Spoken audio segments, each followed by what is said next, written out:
Hello everyone! Welcome back to my channel. This is your host, Marian DC.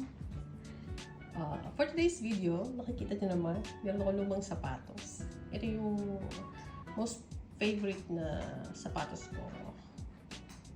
Sa ngayon, nabili ko siya last November. During those times, nag 50% off ang Alshaya Blue Card. So sa lahat ng mga shops na under ng Alshaya, like Foot Locker, Bath and Body, Body Shop, Jo Malone, ganun. Naka 50% off sila compared dun sa regular discount na nakukuha ko na 30% lang. So for that whole month, pwede akong bumili ng item sa mga shops na yon under Alshaya na 50% off. So, etong sapatos dito, this is from New Balance. Ito yung pinaka-paborito ko talaga. So, napaka-comfy niya. So, ayan. Medyo nagluma na nga kasi inaraw-araw ko. Actually, meron akong Nike na Air Max, dalawa. Isa yung bagong one time ko lang nasuot. Tsaka yung ito yung hanggang ngayon pinapalambot ko pa.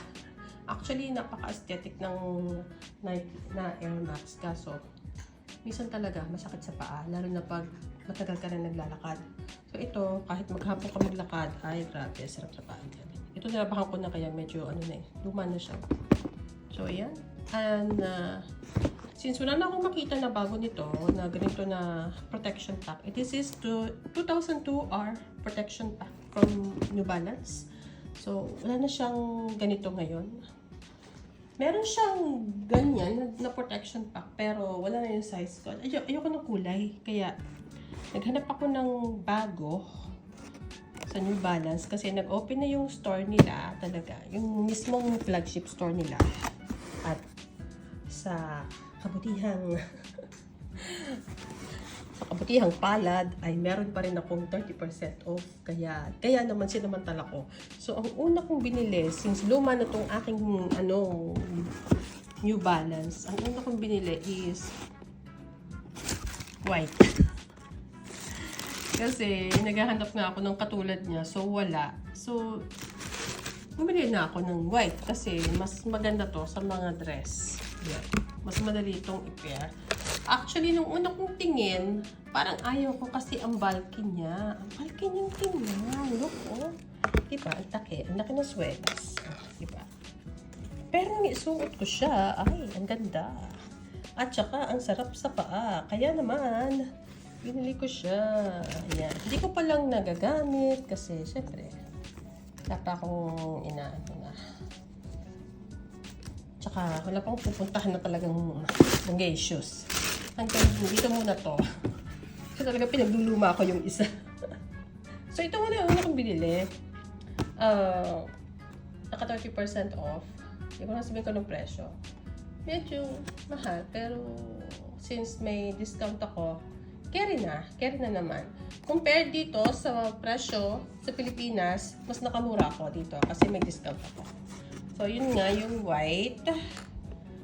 Hindi ko pa siya ganong masuot kasi medyo laging nang makulimlim dito sa Doha. Kagabi nga umulan pa. So, siguro sa summer ko na ito may suot talaga.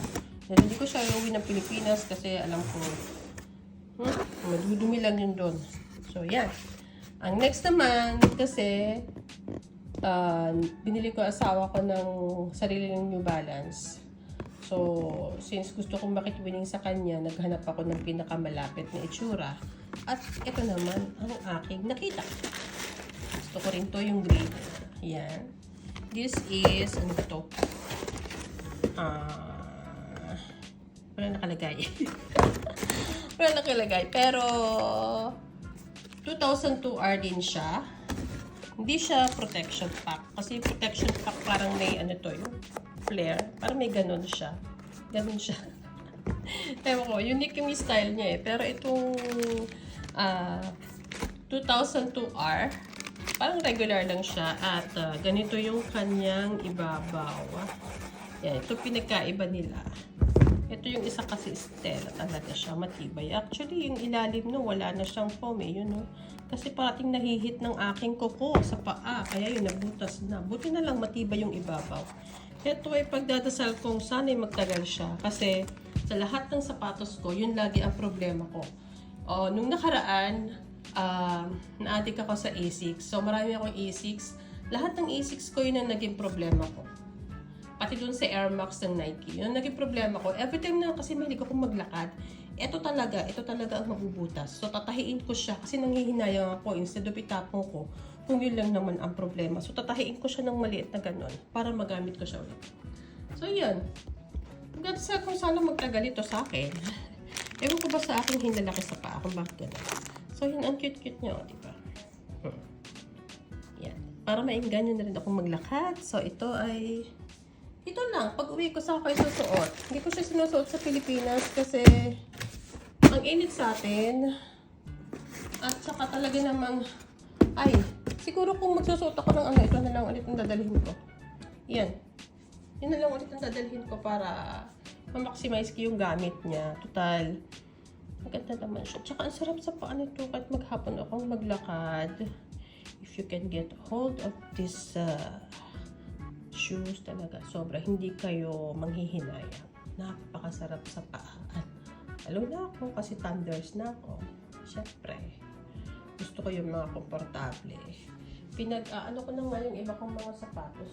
Pinagtatabi ko na, nilagay ko na sa box ko si car ko para mapakinabangan ng iba sa Pilipinas.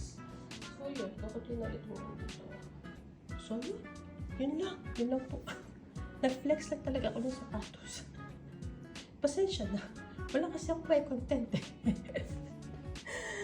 Paano? Ayan na. Happy lang ako talaga sa aking mga nabili. Dahil talaga namang pakikinabangan ko sila. At masaya naman ako sa aking purchase. Actually, hindi naman talaga ako bumibili ng sapatos na full price. Malakas lang talaga kasi ang loob ko kasi may discount ako sa mga yan. Ayan. Pero kung full price, ay, sorry na lang.